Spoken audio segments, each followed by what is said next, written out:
How are you? Can't complain. You can't complain? But you're supposed to complain. This is couples work. I'm about to say, there's always something to complain about. Come on. You need a little complaint. So That's my typical response. So, yeah, I'm sure. Okay. So, I don't know. What do you think? Here's what we can kind of organize our thinking about. How are you doing in managing conflict? How are you doing in preserving your friendship and intimacy? And then how are you doing in terms of really creating and embracing shared values, or, a shared sense of meaning and purpose? So those three, if you think about conflict, friendship, shared meaning, where do you want to go? Well, it's an interesting sound. Yeah. We've had a lot of little conflicts. Some of them kind of I can't really remember any of them, though. I know, I was just sitting there thinking. But I think it's been the result of not having any personal time together. We haven't had a date night since February 14th. Wow. Oh, you remember that? Mm-hmm. Valentine's Day. And normally we do it every week, so really? I'm starting to feel the effects of us not having. Oh. And then every weekend we've had something going on lately. Like this weekend we have something going on again. Uh-huh. And so we haven't really had a chance to have just a date night. Oh, okay. That's too bad. Do you have plans to create one? I just realized it right now, so no, we haven't actually put anything in the plan. Okay. In terms of the stuff that you've been conflicting about, the little conflicts, is there an area, kind of a subject in which you've been conflicting about kind of more than not, that maybe we could talk about in terms of kind of handling that particular subject? Or, like, for example, in the past you've had finances, that stuff. I don't think it's been any specific thing. I think that the stress of life and work has been coming out against each other, as opposed particularly work, as opposed to with each other. Particularly work. Yeah.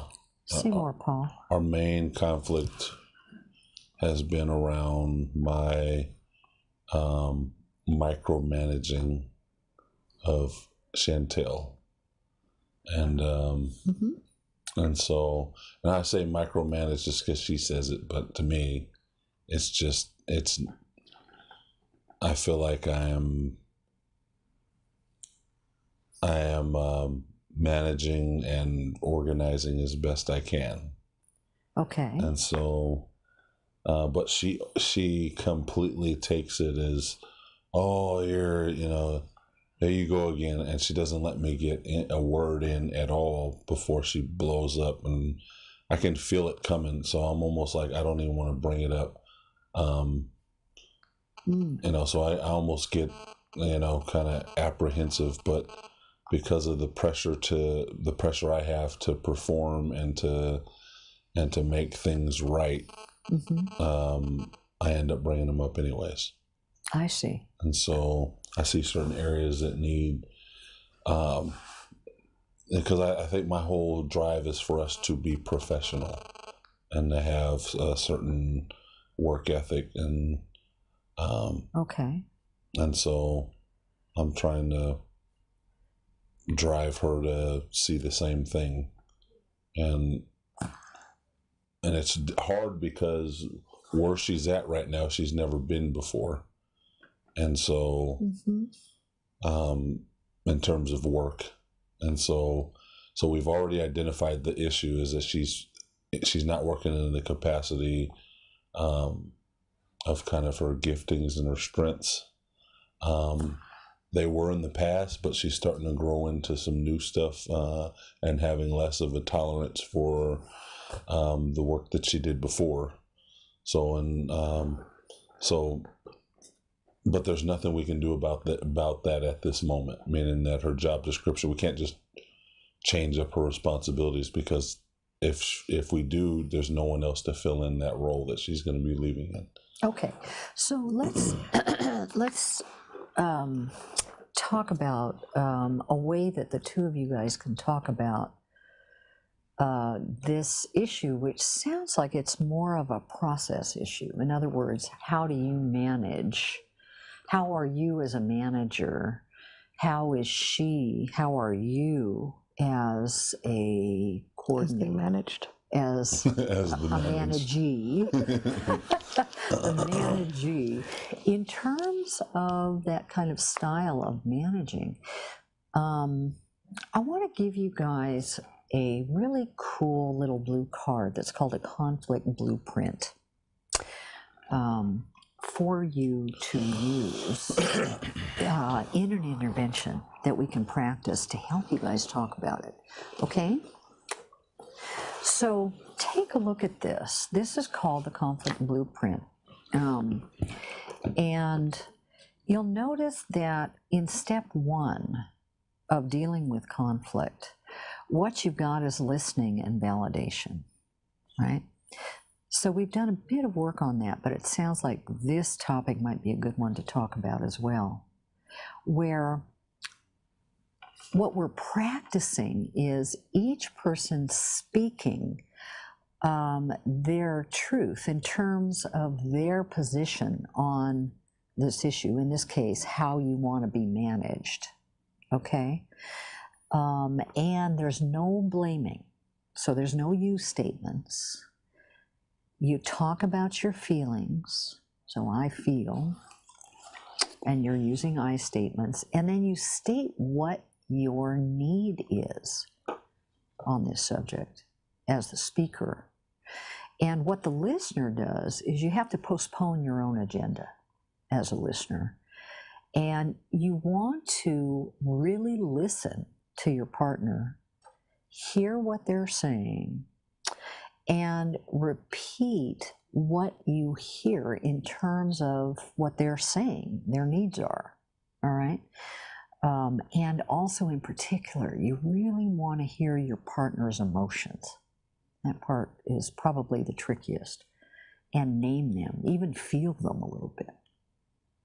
So what we call that is compassion, right? Empathy. And then, last thing a listener does is you validate your speaker's right to feel what they feel, to have the needs they have. So each of you will have a turn being the speaker and then the listener. Okay. And we'll see how deeply we can take it. It's okay to ask questions, and I'll help you guys to ask questions.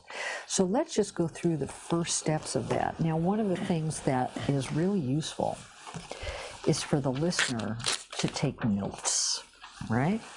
So who wants to start as the listener? As the listener? All right. Okay. So Chantel, this will help you. Yeah, you get a nice board. This will help you to repeat back what your partner's needs are and what his feelings are about this issue. Now, mind you, don't problem solve yet. You know, we can get to the, right? So you've got to postpone problem solving in order to deepen your understanding of your partner's position. Okay, this is what's called a modified rapoport method. Hey, so I had a question. Okay. So in terms of the way Chantel listens, it doesn't physically feel like she's listening. Well, what I can suggest, Paul, it's the trust that she is to trust this process. This is a process in which, you know, we're not dealing with the way that you guys have talked about this issue in the past. I'm trying to give you a different way of talking to one another about this issue in which you do feel more listened to. Okay? Mm-hmm. And we'll see if that works for you, Paul, because obviously when you've talked about it in the past, you haven't felt listened to. I would guess, Chantel, you haven't felt listened to either. That's why it's still an issue. Maybe you can start by telling me what you need. in my listening. Yeah. Is that appropriate? It's totally appropriate. Oh. Yeah. I wasn't being facetious. That was a good suggestion. Did you think it wasn't? Felicia. What made you think it wasn't appropriate, Paul? Well, we've tried this before, and it didn't bear out the results that we wanted. Like, I'll tell her, okay, so I need you to have eye contact, or show me that you're listening to me, because usually it'll feel like her mind is somewhere else. Well, if the context has pissed me off, then I don't care what you need. So this is different. This setting will be different. What do you mean? I mean, if you need me to listen to you after you've in some way belittled me or, told me I was doing something wrong. Well, actually, I wasn't even talking about that. I was, in my mind, my frame of reference was, we were just talking about something like a day-to-day. We weren't mad at each other or any of that. And I kept on asking her, are you listening? Are you listening? And you seemed distracted.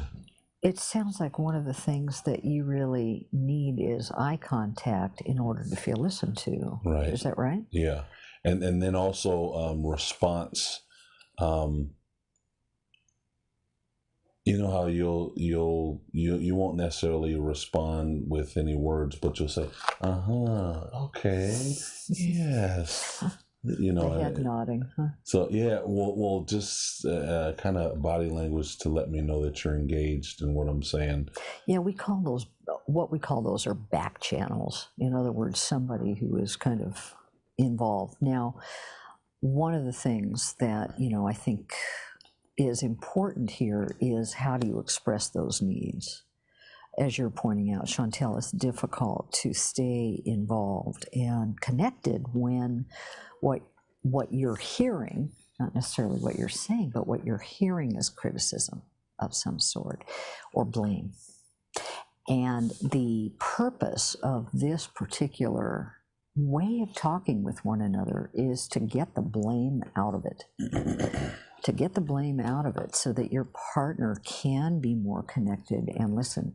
So shall we try it? Shall we want to see if it works? And for you as well, Chantel? So let's start, Paul, with you saying, how you feel and what you need in terms of being a manager. Being a manager, kind of not, the specifics necessarily of this task or that task, but what you need as a manager and what you need perhaps from Chantel when you are working on management, okay? And try to keep the blame out of it, as we said. Talk about your own feelings and why things are important to you. So you're describing you, all right? All right. Okay. Chantel, you'll be taking notes. And at the after a few minutes, maybe 10 minutes or so, if you have any questions, it'll be great to ask Paul questions to understand more. But then also, at the end, we'll ask you to kind of feed back to Paul what you hear him saying, and then see if you can validate even a part of what he's saying. All right? And especially listen for those feelings that he's having. Okay. All right, Paul, why don't you go ahead and start? All right. So, as a manager, I feel responsible for our organization, and I feel like certain things need to be ran a certain way, and when they're not, and I pay, as you know, I pay attention to the detail of things, and when those things are not are not handled in a professional way, I feel like it could be perceived to others, particularly the people that we have the contract with, as if we are not doing what we're supposed to be doing. And so that adds extra weight and pressure on me. What's the feeling you have? Weight and pressure, what are the feelings? See if you can tell Chantel about those.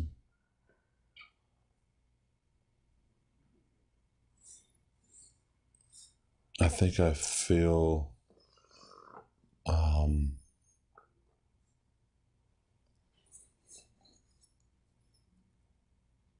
I don't know. You have a list of possible feelings? Well, okay, things. Anxiety. There you go. Yeah, so. Frustration. Well, there's definitely anxiety because I want them to look good upon us and to look at us like, wow, these guys are really doing, over and above what we ask them, what we're asking of them. And, I feel like I want them to validate our work. And so, that's why I pay attention to the details. Is because, it makes me feel, oh,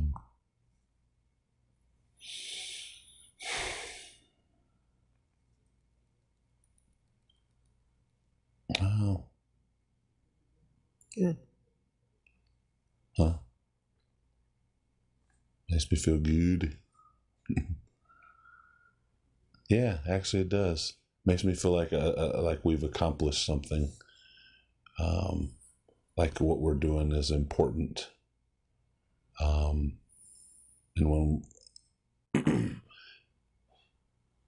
whenever I'm paranoid. I'm paranoid because I'm always looking for someone to discredit what we're doing, and so I don't want to give anyone an excuse to discredit us.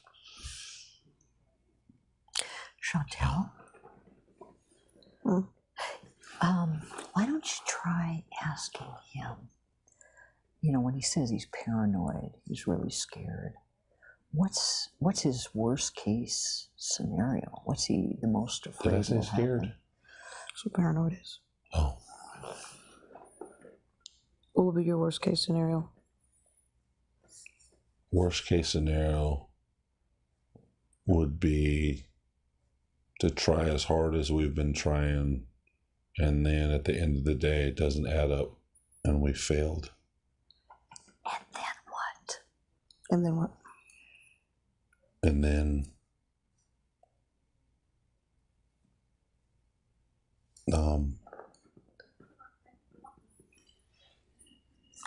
what do you mean, and then what? What happens if we fail? What will that mean?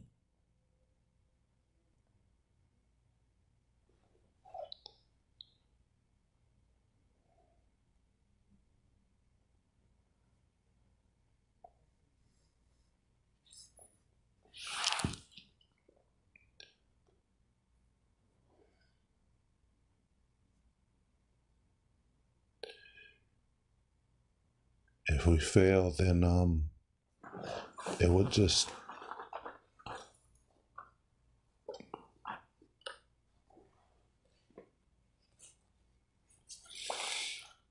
That your father was right.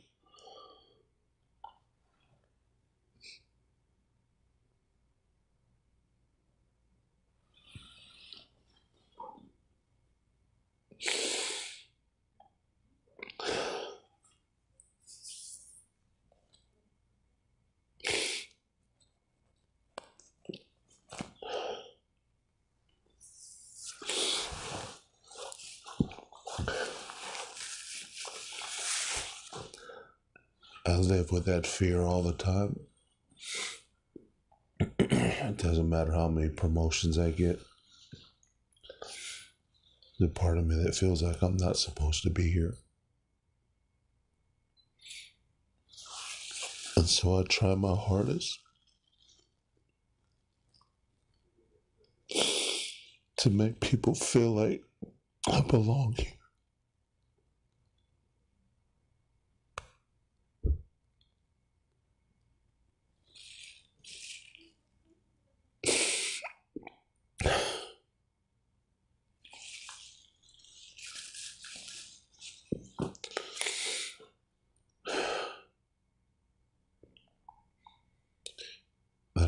gifted, I am talented, and I'm going to make you see it.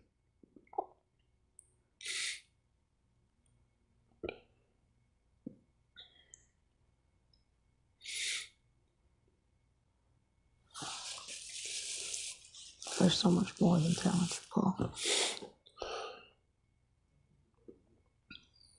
I love your dad, but he's the most wrong man on the planet for not being able to see you for what you are. For being so afraid of himself, he tried to kill what was inside of you.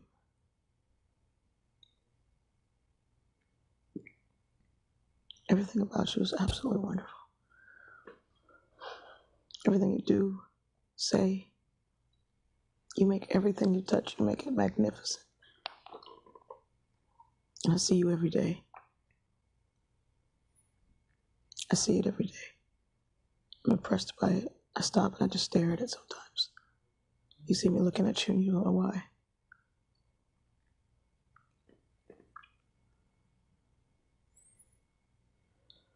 I wish I could take that hole and fill it with all my heart. With all the love that I have inside of me. I wish I could just make you see. All right, Chantel. So, can you feed back to Paul now what you hear his needs are and his feelings about those needs? And Paul, and then try to validate that just like you have been doing again, so that Paul, you really truly feel listened to and understood about your needs here.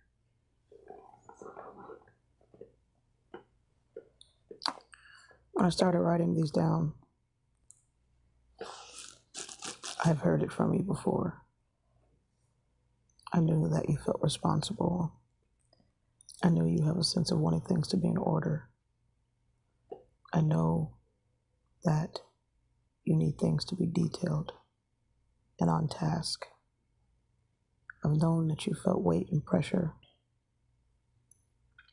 and the anxiety of all that was at stake. I know how important it is to make a good impression, and I know that you need validation and that it makes you feel good, and that you want to be accomplished and you want to feel important. And I know you didn't want to feel discredited, but I did not know that it equated to a sense of failure when it wasn't done. And I did not know that it made you feel that way. And of all the things that I do, that, because I wrote down what is good enough, was a question I was going to ask you until we got to this point. What can I do that's good enough?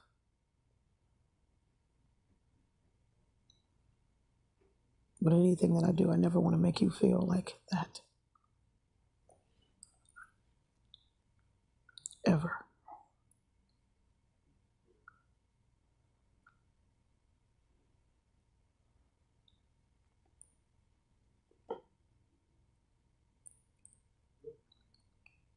It's one of my worst fears. Is to take you back to that place.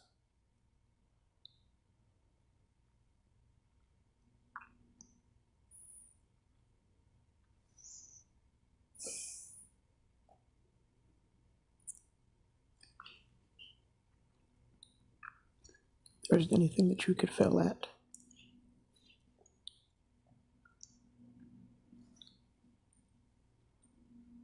even if your father can't admit it, you far succeeded everyone's expectations. And you continue to do so.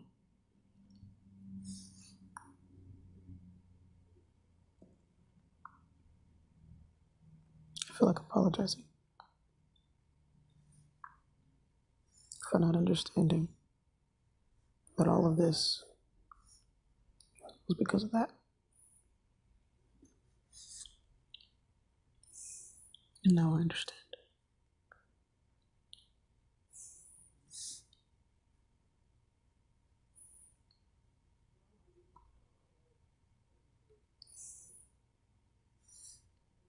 I didn't understand. Can I tell her what I need? If you haven't already. Hmm? If you haven't already. Do you feel listened to so far? Yeah. Okay.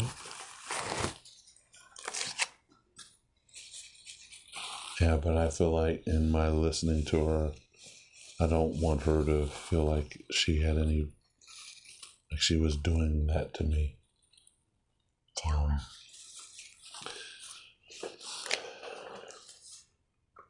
I feel like you hear me now. I feel like you understand me now. I think what I need when I'm in that place and you can feel it, I'll kick into a kind of order. I actually call it the butthead mode. It's not that. It's just It's very much that. no. Well, I need to control things in order to put them in order, because for me, that's me not trusting anyone around me to get it done. I got to do it myself. But what I think I need in that is reassurance. Take notes. Reassurance. One of the things I love that you say is you'll say no worries to people and to me. And for me, that just means that means everything's gonna be all right. Slow down. Realize that it's not as bad as you see that it is now. But I need some reassurance that I'm not failing. Maybe like you did this morning when you were saying there's so much that you don't see. And it's true. I am truly blinded by my fear of What's missing? failure. What's wrong? Jamin has that too. Yeah. That I don't see the good when it's around, and I need people to remind me. It's interesting. I talked to Jimmy about that in the car today. I told him, I said, if you worry so much about what's wrong all the time, you won't be able to enjoy what's good, what's right. That's me. So can you now also repeat? Yeah, reiterate what he just said. So Get when some you validation. get into the mode where you're kind of panicking like that, you're saying what you need from me is just reassurance. What does that look like? Because otherwise, I'll just be saying no worries every time you tell me something needs to be done. Yeah, it helps when you bring up our wins in life. When you bring up, I think I'm almost waiting on you to find something good that I've done, and it's almost like when he gets down on himself about I can't do this right, and then you bring him a picture that he did a week ago and say to him, see, you can do it. I've seen you do this, and you've reassured him that he can, and then you see him kind of puff up. Well, I feel like I'm waiting on you to remind me of some of our wins. And the more recent, the better. I mean, just like this morning, when you were talking about when you start to say, well, if we weren't here, what would this neighborhood look like? And that all the Somalians in our neighborhood are smiling and saying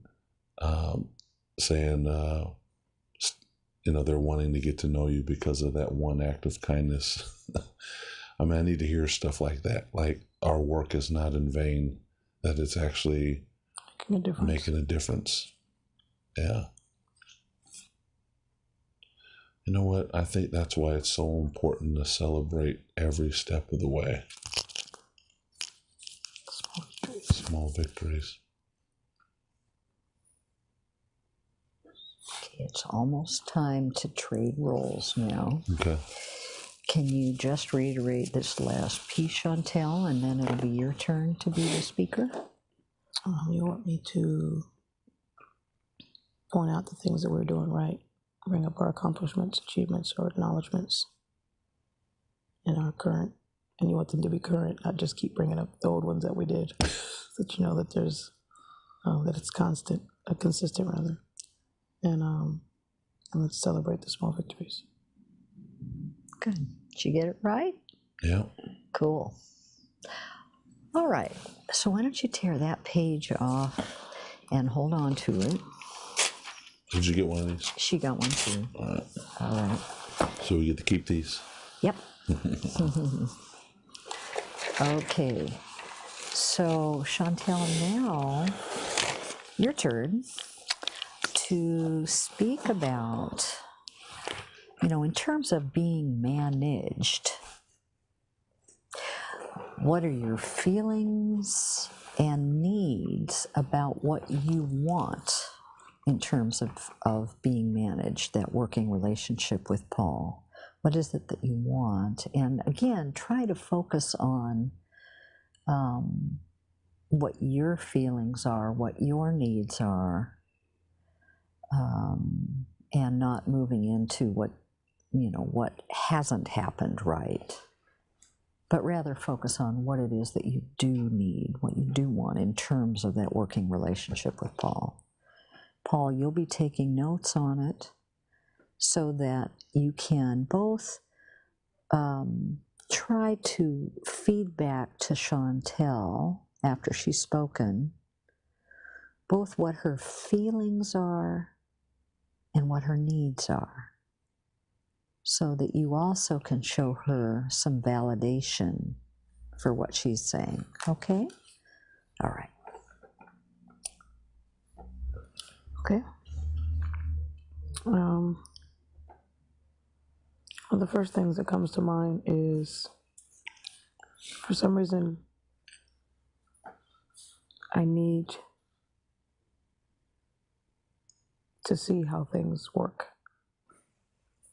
I've never been someone that really comes up with things as much as I'll hear about something or learn or see something, and then I'll think of a better way that could work, or more exciting, or more interesting, or user-friendly. So if I'm given something, I always look at it and think, oh, this will look better in this, or this will sound better like this. But if you give me a sentence and tell me to make something out of it, I'll have to find something to see how that looks. I can't come up with something out of my mind. And the problem that I'm having at work is I have to do that. I have to constantly try to figure out, what does this look like without any examples? And so whenever you ask me what does my day look like, I'm immediately thinking, I have no clue what my day looks like, because it happens kind of happenstance, where it's like, unless I know something in advance that needs to be done and I'm working on that, it takes me like maybe an hour max to come up with a couple of games or something for programming and some activities. And then, unless I have a meeting or something, my day stays pretty open, so I'm not sure what to do.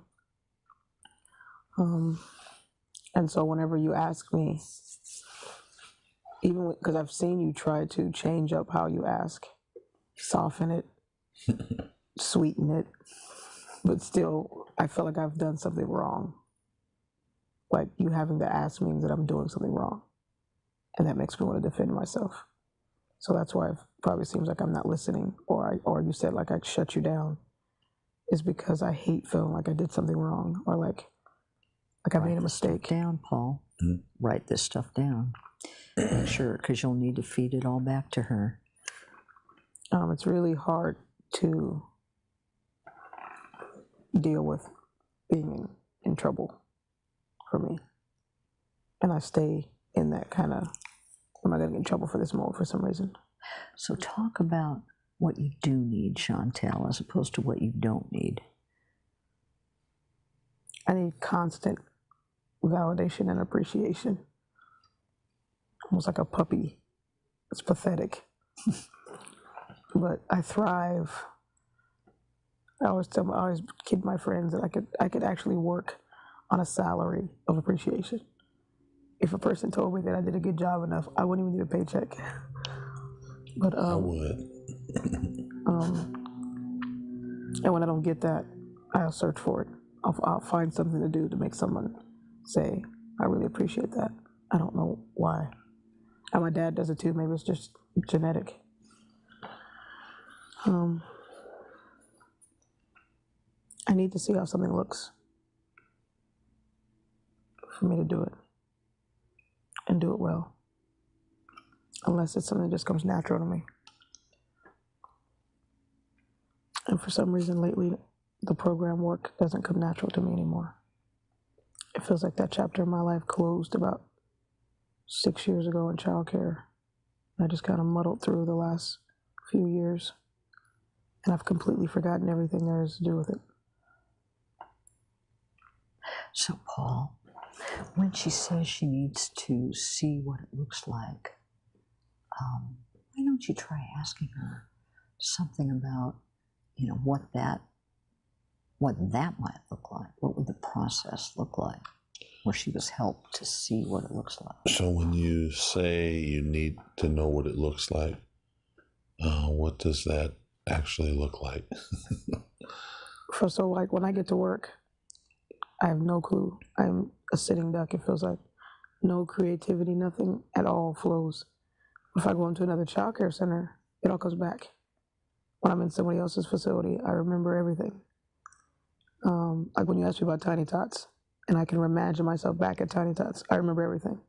When I go sit down in my office, I can't remember anything. Does that make any sense at all? Yeah, it doesn't. You need counseling.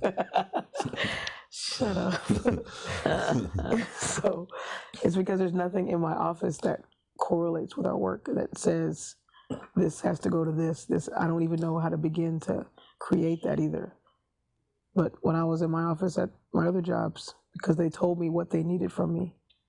So everything was already in place. I just had to fix what everybody else messed up. Because I knew what that meant. I knew that this filing system needed to have this, and this. And so I fixed it. But when I have to create my own filing system, I have so much in my head, so much that I'm trying to figure out, that I put too much into it. And that's when you tell me, this doesn't make any sense. Why did you do all this? Why did you add this? And I'm thinking, I don't know, because I thought maybe you should be there, look nice. But unless I know what I need clear directives. I need Go girl. Very clear directives. I need to be able to glean off of someone that knows what they're doing. Not just looks just as Margot. She looked just as confused as I did. I have to be honest. She's been doing it a long time, and she probably has the same thing I have, which is a gift to work with kids. But she looks just as lost with her paperwork and her volunteers. And I was just like, okay, thanks. I feel like I'm not doing such a bad job now. So it's like everybody I talked to made me feel like, with what you got, you're doing great. So it was like, thanks. My husband's gonna be so excited. And so to find someone that really knows what they're doing would be great, because a lot of the people who were in urban ministry, unfortunately, are winging it. And that seems to be across the board for Skyway. Maybe I should go to Bellevue or somewhere else, but they don't have the same kids we do either. But at least they have a infrastructure, which is what we need. That's one of our problems as a people, is that we don't have enough structure. So that's where I'm at. We flow with life's rhythms. And circle of life. That we do. So I need clear directives. I need appreciation for the stuff that I am doing. But I need an education. That's primary. I have never even the college that I've taken. You did good. Granted, but it wasn't enough to where it's helping me in my fields at all. Even in class, the classes I took, I felt like this isn't really doing anything for my brain. This is like stuff I'm picking up too quick, and I need to be in an atmosphere where I can pick up the smaller details, where I can really have to stop and say, ask more questions. I need more questions. Not just like when you say you need a curriculum, I need you to say, you need a curriculum that entails this component, this component, this component, this component. I want something, and then have something that I can reference to what those items look like and where I can get them. Not just look on the internet. That's like, I've done that 800 times, and I get, if I do find a great curriculum, it costs $1,000, or it's like, yeah, I finally found the right one. It's a 30-day trial, and you got to pay $200 a month. I mean, there is no. And then as far as building your own, I simply don't have the skill set for that, and I hate feeling inept. Well, it's not uncommon to buy a curriculum and have to tweak it for your context. But even then, implementation is not one of my strengths, so I don't think I'm in the right field. I belong in psychology. I have a great mentor. Listen, brown noser. All right, so that makes sense why you would feel lost if you have no. I have ADD. Yes, we know this. But that makes sense why you would feel lost in your days if you have no way of organizing what your day looks like, or thinking about what your day looks like. And to come out of being in the basement, I mean, I was in a basement. I don't care if it was my own business. It was a remodeled basement. It was a very nice basement, but it was a basement nonetheless. And then to come out into the real world with a flexible schedule, that's like a prisoner and giving their freedom. I mean, it's like, I can go to Starbucks just because I want to. I don't have any kids I have to take with me or anything. It's very nice. So try to feed it back, Paul. No. The session ends here. What now? No way, dude. So here's what you need to do. You need to feed back to her what you heard her feelings are and what her needs are. Okay. All right. And then see if you can validate those. All right. So, you definitely feel lost. You don't feel like you have a great deal of confidence in this new field because you've somewhat seen it, but you haven't. This is definitely a different aspect of child work, of kid work. It's not what you're used to. You also though, given the right structure, and sounds like you need very clear directives and direction, that you thrive when you have structure, but the structure that you're not creating, it's created for you, right? Also heard you say that you need constant affirmation and appreciation. Constant. I mean, it's ridiculous, really. And I quote, you said you would work for free if you got those. I'm so serious. I'm just playing. But no. All right, so what does that, like, give me an example of that. Is that every day you need everything that I do. Okay. Is that terrible? She needs a parrot. You're doing great. You're doing great. Because I can't remember to do that all the time. No, simple things like, oh, babe, thanks, you ironed my pants. Yay. Like when you said that was a good sandwich, thank you, I was happy. I always do that. You forget sometimes. You complained. Sometimes you complain instead. And I'm destroyed. It's like the opposite. It's like, okay, so we need to slow this down here. Good repair. Good repair. Where do you feel like your need for affirmation come from? Can Okay. comes from. Okay. I kept a very cheery conversation. I'm trying to keep my eyelashes on. Dang it.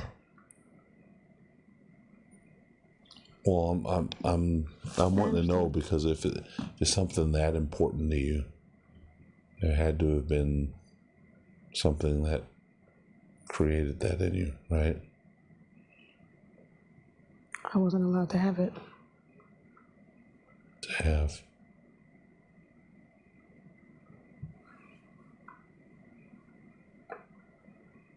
To be told that I was good at something.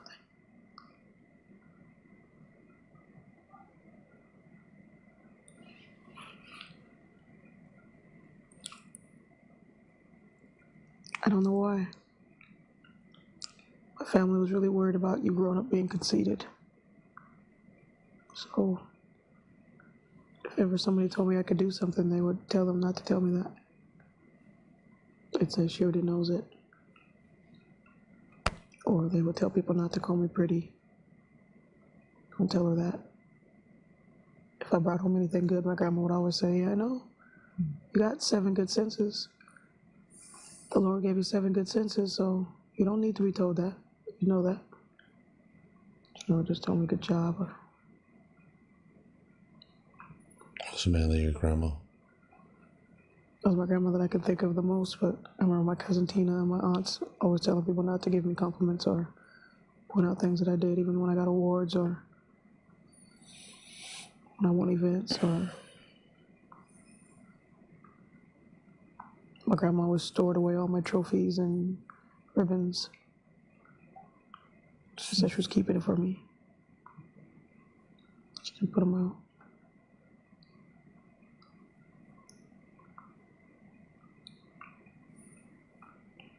That doesn't seem right. It didn't feel right.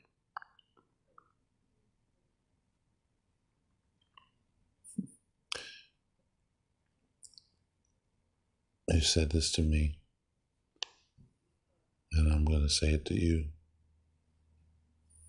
Your grandmother, as well-intentioned as she was wrong here.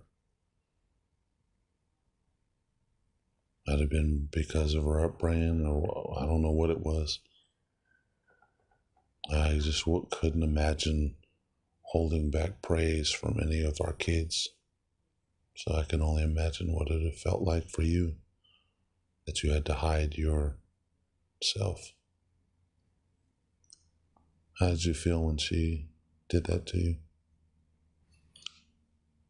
Hated.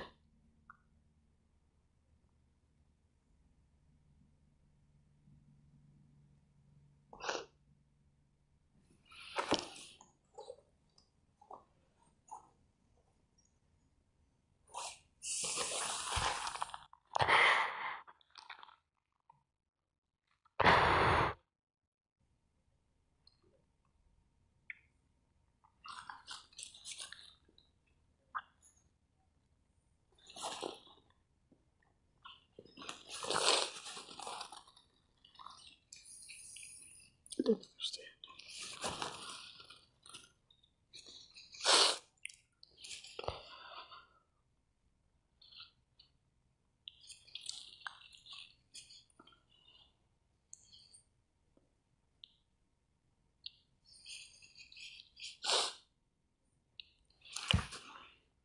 You didn't understand what? Why what? Why they hated me. And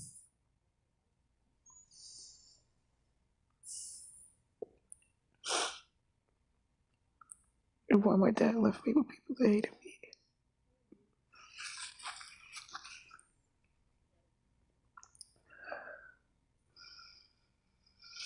You must have felt abandoned and betrayed, huh?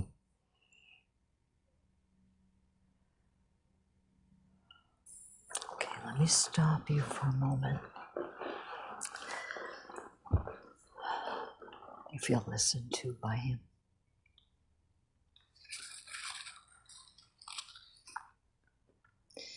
Do you feel like he is understanding your feelings and your needs?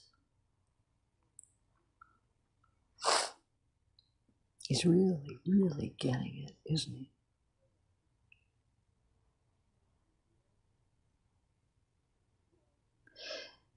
And I think, Paul, by these questions you're asking, and how connected you are right now, and how emotionally and spiritually present you are right now, you are absolutely there for her. Absolutely there. In this magnificent way. Both of you have been completely there for one another in the midst of talking about this conflict over management style. And I want you to pay attention to something. You've done it all yourself. I've barely said a word through this whole session. You've done it with each other, which is really magnificent. This is what it's about. When you're talking about a conflict, if you slow it down, so each of you has a turn to speak and to really feel deeply understood, look at what happens to the conflict. Do you feel at war with one another right now? Or do you feel like allies in a very profound understanding of one another? Look at what you've achieved right now. You did that just by your listening with compassion. You want to talk about what being a good Christian is? This is what it is, right here and now, in your relationship. Sorry about that. Here's what it is in your relationship. Slowing it down. So taking notes is a way to help you do that. So you really get what the person is saying without thinking about your agenda. You're really present as the other person is presenting their thoughts and feelings. Feeding it back to the other person so they really feel listened to, right? What's amazing is we've always pushed our work relationship off as, oh, we just aren't meant to work together. And to realize that that was some deeply rooted issues that really had nothing to do with each other is amazing. It's true. And you're both coming into this working relationship with tremendous history. Profound history impacted you. And then it gets played out in this kind of management, teamwork, or the suffering in that teamwork that gets misunderstood when you don't slow it down to understand it. But when you do understand it, holy cow, you guys are saying the same things. Yeah.